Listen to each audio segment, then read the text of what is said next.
ઘોગંબામાં વૈજનાથ મહાદેવ મંદિરમાં ભાવિ ભક્તો દ્વારા શિવરાત્રિ પર્વની ધામધૂમપૂર્વક ઉજવણી। ભગવાન શિવની પૂજા કરવાની મહારાત્રિ એટલે મહાશિવરાત્રિ ઘોગંબા ગામે આવેલા વૈજનાથ મહાદેવ મંદિર ખાતે આજ સવારથી જ માંડીને ભાવિ ભક્તોનો ખૂબ જ મોટી મહેરામણ જોવા મળી હતી। ભગવાન ભોળાનાથને ઉપાસના કરવાનું પાવન પવિત્ર પર્વ એટલે મહાશિવરાત્રિનો પર્વ। આ દિવસે ભગવાન વૈજનાથ મહાદેવના મંદિરે મોટી સંખ્યામાં ભાવિ ભક્તો દર્શન કરવા માટે આવતા હોય છે। મહા મહિનાની કૃષ્ણ પક્ષને તેરસના રોજ મહાશિવરાત્રિના પર્વની ઉજવણી કરવામાં આવતી હોય છે।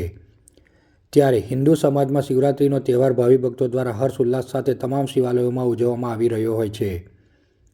શિવરાત્રિના મહાપર્વની તૈયારી માટે અગાઉના ઘણા દિવસોથી મંદિરમાં તૈયારીઓ ચાલતી હોય છે અને મંદિરને પણ શણગારવામાં આવે છે। ભોળાનાથના મહાપ્રસાદ તરીકે ઉપવાસ અર્થે બટાકા અને સક્કરિયાનો ફરાળ પણ ભાવિ ભક્તોને પીરસવામાં આવે છે। ભાંગના પ્રસાદનું વિતરણ કરવામાં આવતું હોય છે। ઘોગંબા ગામને આજુબાજુ ગામોમાંથી ભાઈઓ બહેનો અને મહાદેવના ઉપાસક શિવ ભક્તો પણ મોટી સંખ્યામાં આખો દિવસ આ મંદિરે અવરજવર થતી હોય છે। બપોરના 3 વાગ્યા પછી મહાદેવની પાલખી યાત્રા સ્વરૂપે ડીજે ઢોલ નગારા વાજિંદ્રો સાથે ઘોગંબા ગામમાં વરઘોડો નીકળ્યો હતો। તેમાં મોટી સંખ્યામાં ભાઈઓ બહેનો અને વડીલો જોડાયા હતા। મંદિરના પૂજારી કંચનગીરી મહારાજ સર્વ ભાવિ ભક્તોને આશીર્વાદ આપવામાં આવ્યા હતા।